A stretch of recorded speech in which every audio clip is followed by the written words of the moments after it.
আমরা সবাই জানি আমরা একদিন মারা যাব, কিন্তু কখনো কি এইভাবে ভেবে দেখছি? আসুন একটু ছোট্ট করে কল্পনা করা যাক। ধরুন আপনি মারা গেছেন, আপনাকে কাপড় দিয়ে ঢেকে রাখা হবে, আপনাকে সবাই দেখতে আসবে, সবাই কান্নাও করবে। আর কয়জন মানুষ খুবই তাড়াতাড়ি করে কবর খুঁড়তে শুরু করবে আপনাকে কবরে রেখে আসার জন্য। আর কেউ বাজারে যাবে আপনার জন্য সাদা কাপড় কিনে আনতে। আর অন্যদিকে কেউ পানি গরম করতে ব্যস্ত আপনাকে শেষ গোসল করানোর জন্য।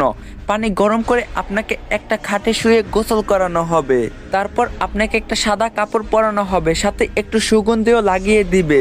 আর ওইদিকে কবরও তৈরি হয়ে গেছে। এবার আপনাকে নিয়ে যাওয়া হবে জানাজার নামাজের জন্য। নামাজ শেষে এবার কয়েকজন মানুষ আপনার খাটটা কাঁধে তুলে নিয়ে যাবে আপনার আসল গন্তব্যের দিকে। কবরে নিয়ে গিয়ে দুইজন মানুষ আপনার কবরে নেমে আপনাকে খুবই আস্তে করে কবরে শুইয়ে দিবে। সাদা কাফনে মোড়ানো আপনার লাশের বাঁধন খুলে দিবে আর আপনার মুখটা বের করে দিবে। তারপর তারা উঠে আসবে আপনাকে একা রেখে। তারপর আপনার কবরের উপর বাঁশ বিছানো হবে ঢেকে দেওয়ার জন্য। এবার সবাই আপনার কবরে মাটি দিচ্ছে আর চলে যাচ্ছে। আপনার উপরে বিছানো বাঁশের ফাঁকা দিয়ে আপনার উপর কিছু মাটিও পড়ছে। এবার মাটি দেওয়ার শেষে সবাই দোয়া করে চলেও যাচ্ছে সেই 3.5 হাত অন্ধকার কবরে আপনাকে একা রেখে।